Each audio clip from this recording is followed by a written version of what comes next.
Hey, welcome to the Kent Holste podcast. I'm so glad that you decided to click this link and join in the conversation, as today we are going to be talking about something that I'm not the best at, and I'll admit that. And we're going to be talking about communication. And as always, just as a pre-side note, I want you guys to join in the conversation about communication today. And when you are writing your comments, please make sure that they're appropriate. Don't push blame on other people. Don't be negative. This is a time to inspire other people who may struggle with this subject. And I want you to talk about your personal life experiences within your struggles with communication. What have you done to, make sure that when you are communicating with others that you're doing it in the right way, in a positive way? And talk about the times that you didn't communicate in a right way and what it did to your life.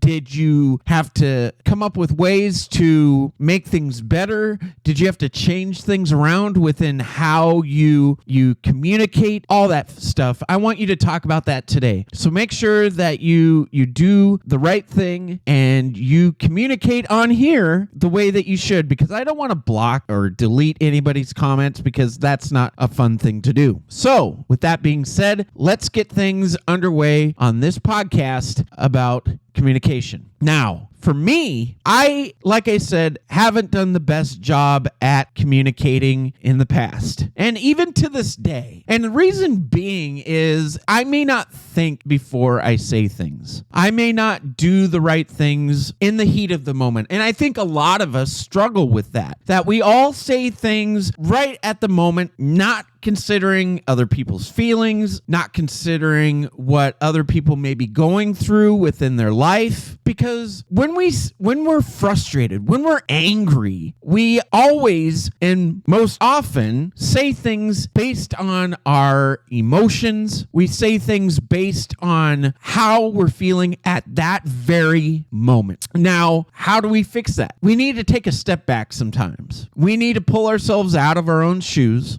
and kind of take a look at what is really going on within these scenarios that we go through. And maybe we'll have a different outlook on when we do these things, because sometimes it's hard to see the big picture when we're in that moment. Sometimes we do need to say, you know what, I need to back away for a moment and I need to think about this. I need to figure out how I can accommodate not just my thoughts and feelings, but I want to make sure that I can accommodate yours. That is great communication. That is a great way to make sure that you are being a good person, a caring person, right? But the biggest thing I want to touch base on today's podcast is the fact that communication in relationships are not always easy, especially when you're married, because everybody wants to be heard. Everybody wants their feelings to be met, right? We all want to make sure that we are feeling cared for, loved, and respected, right? So within communication, it's always good to just not think about yourself all the time. Sometimes we have to live by the word joy. And I've talked about this before. Joy stands for Jesus first, others second, and yourself last, right? And when we can do that, it can help the situation by leaps and bounds, because then the person that you are with will understand that not only do you care for them, and you're putting yourself after them. You're putting yourself last, because it's not about you all the time. And that's the biggest thing that I've had to struggle with in my life, is knowing that. Sometimes I don't think about others before myself. I'm always concerned about myself, my well-being, right? And that's selfish. And we don't want to be selfish. We want to make sure that in today's world that we are being respectful enough to know that sometimes I don't need to be first. I don't need to be the person that is in control of every situation. And that's been hard for me to do. But in these last 4 years of this rebuilding of my life, per se, I have done a lot to try to change that, to be a better person. Now, the biggest thing in a relationship is communication. And it's not just the way that you want to handle your thoughts, but communication is good, especially when you need to do things. And this is the biggest thing that I've had to struggle with too, is letting the other person know that, okay, this is what I'm going to be doing today. This is where I'm going to be. Talking about the daily plans for the day so everybody is on the same page. There's not a lot of people who do that. A lot of people just live life by the moment, by what is going to happen. It just happens. And that's not always the best way to do things. Sometimes it is better just to have a game plan, a roadmap for say of what you want to do for your day. And it creates less havoc in your life, especially when you're a male and the lady that you are with likes to know that they have some sort of plan lined up so they can have an idea that this is what you're going to be doing, so they know that they got your trust. Because there's a lot of people out there, not everybody's like this though, but there are some people out there that have trust issues, and they need to know that everything's going to be okay and that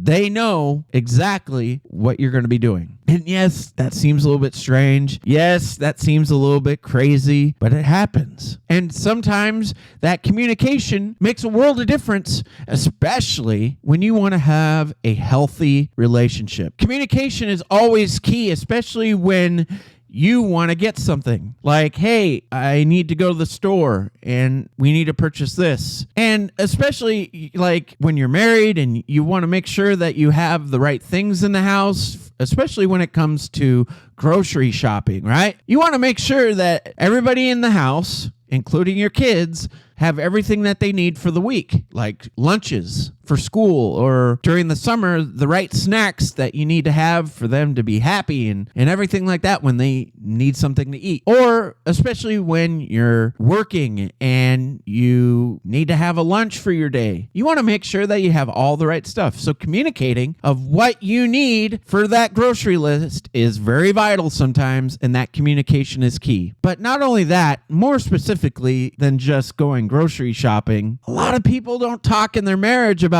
I'm going to buy some shoes, I'm going to buy some clothes, I'm going to buy some makeup, or I need to buy hair product. There's a lot of times when people don't communicate on bigger items, such as a car, play toys like a Ski-Doo, or if you live out in snowy areas, some people want to buy a snow sled or whatever. But sometimes there's those people who don't communicate that they're going to buy something. And then when they take it home and the wife sees it or the husband sees it, they get kind of frustrated because the question then comes that everybody knows: why didn't you tell me? Why didn't you ask? Why didn't you communicate to me? We don't think about these things sometimes, and it all comes down to respect. If you're not communicating about what you're doing and what you're spending within your marriage, and you just go off and buy things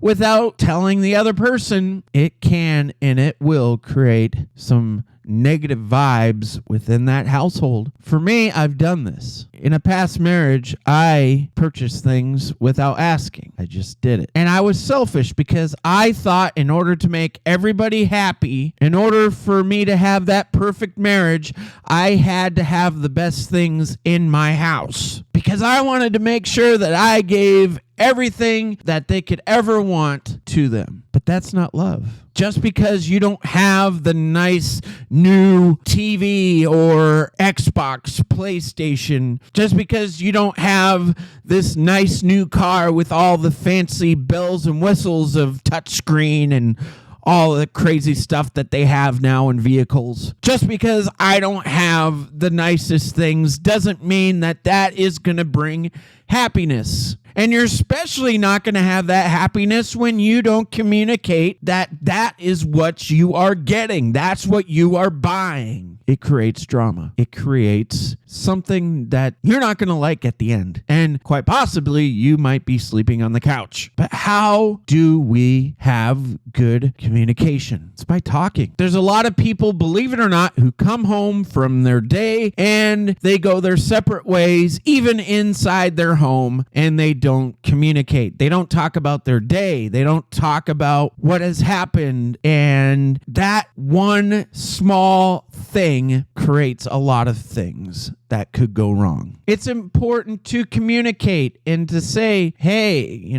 I went to work. I did this. Oh, I was at home. I did the dishes. I cleaned. But more than that, it's the communication of personal feelings. Sometimes in relationships, we feel like we're not getting everything that could happen. Some examples of this. Hey, hun, I'm feeling like we don't have a lot of time of just sitting down and holding hands or cuddling. Hey, hun, I feel like sometimes I'm not being heard by what I'm telling you about my thoughts, my feelings. Hey, I just want to let you know that I went to the doctor and things aren't looking good. And I was thinking about not saying this to you because I'm worried that you are going to get scared. You're going to freak out. Hey, I just want to let you know that I love you. I care about you. You're the most beautiful person in the world. Hey, I just want to let you know that I missed you today. And I'm glad that I'm home. And you can even sweet talk all you want. Oh, if I didn't have you to come home to, I don't know what I would do. Communication about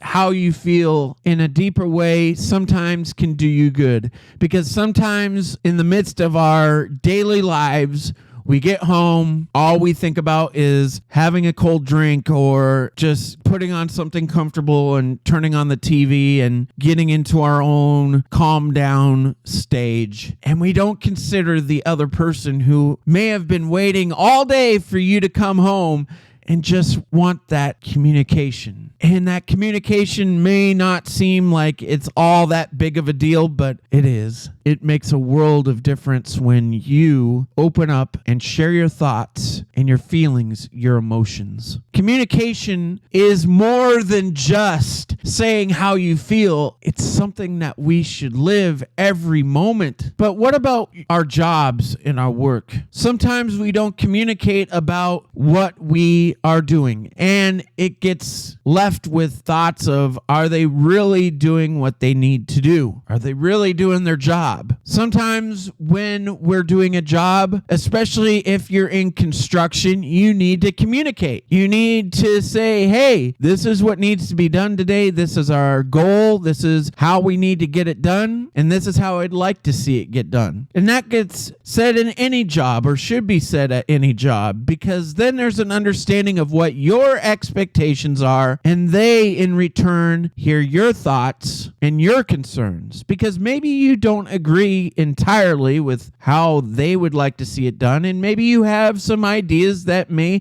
fine tweak it a little bit so your feedback can give better ideas. But sometimes we don't choose to communicate, and that doesn't do good, especially if you have thoughts that can really bring some positive feedback. Sometimes we fear within our jobs that our bosses, our people that are above us, may not like our ideas. Maybe they've shut you down too many times and you're just fearing that if you do, they'll do it again. You can't live in fear within your communication, because if you hold back, you never know what might happen. And yes, sometimes they'll give you props for your ideas and they really appreciate the communication that you just did. And then sometimes someone will take what you said and claim it as their own idea. I've seen that happen. It's not fun. Where someone takes all the credit, not a good deal. But that doesn't mean you hold back. That doesn't mean you just sit around and watch the world go by as everybody else puts in their 2 cents and their ideas get chosen over yours. Communication is key. Communication is what makes this world get better. But unfortunately, there's not a lot of people who choose to stand up and say something. It's just like within this podcast. There's a lot of topics that I choose to talk about about where people choose not to say anything because they fear that what they may say may get rejected, that people may not appreciate what they say. But trust me, there's going to be times in your life where that happens, where people don't appreciate communication, but at least you're trying. And in today's world, we need to communicate more. We need to say, this is what is going on, and we need to change this now. But so often, we see it on the news, we see it on social media, people communicate in the wrong ways. They use their voice to do things in a hurtful manner. People want to be negative. People don't want to be positive. People want to be miserable, and that's not fun. So I encourage you today to start living a life where you can communicate. In the comment spot, put in your thoughts about communication. What has worked best for you when you communicate? What are some tips about great ways to communicate with others? When has there been times in your life where communication was key and it was presented in the right way? What are times that they weren't really communicated in the right way? And how did that affect that moment in time? And is it still affecting you currently because of those choices of poor communication? What have I missed about communication? Is there something you would like to add about communication? The positives, the negatives, the things that you should do and not do when communicating. The biggest thing about communication that I can tell you before we go today is to be honest. When we're not communicating in an honest way, when we are lying to the people that we care about things that has happened, it doesn't do you any good. I had relationships like that where